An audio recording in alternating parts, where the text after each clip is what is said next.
Welcome to my channel Mishtu's moment. আজকে আপনাদেরকে তৈরি করে দেখাবো কচুর ফুল, কচুর পোপাও বলে।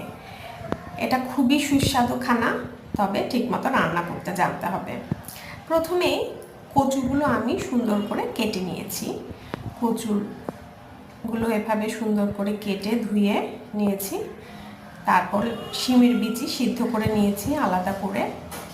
আর মশলা তো দিতে হবে, পেঁয়াজ দিতে হবে, রসুন দিতে হবে। মশলাগুলো আমি আলাদা বাটিতে করে নিয়ে নিয়েছি। এখানে রয়েছে মরিচ, হলুদ, একটু আদা বাটা, একটু জিরা বাটা, একটু রসুন বাটা।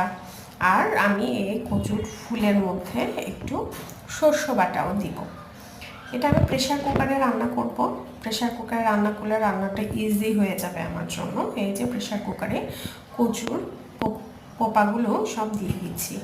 তারপর আস্তে আস্তে করে যা উপাদানগুলো দেখলেন সবগুলো আমি দিয়ে দেবো। এই যে রসুন কুচি দিলাম, পেঁয়াজ কুচি দিলাম, আর বাটিতে তো মশলাগুলো সব আমি জল দিয়ে রেখেছিলাম, ওগুলো সব দিয়ে দিলাম। তারপর বাকি কচুর পোপাগুলো সব দিয়ে আমি একটা হুইসেল মেরে নিব। এতে করে আমার রান্নাটা ইজি হয়ে যাবে। সিদ্ধ করে এবার সম্বাস দেওয়ার পালা। এই যে ভালো করে সিদ্ধ করে ডালের ঘুটনি দিয়ে আমি ভালো করে ঘুটে নিয়েছি। এই যে দেখতে পাচ্ছেন আমার ফাইনাল লুক। প্রেশার কুকারে সিদ্ধ করার পরে এটা চুলায়ও কড়াইতে সিদ্ধ করে আপনারা নিতে পারেন। ফোড়নে লাগছে, প্রথমে আমি কড়াইয়ে তেল দিব। তেলের মধ্যে রসুনটা আগে ভেজে নিব। রসুনটা লাল লাল হয়ে গেলে সেখানে কচুর দিকটা দিয়ে দিব। তারপর আগে থেকেই সিদ্ধ করে রাখা শিমের বিচি, তারপর সর্ষ বাটা, একটু আমি টমেটোর পেস্টও ব্যবহার করব।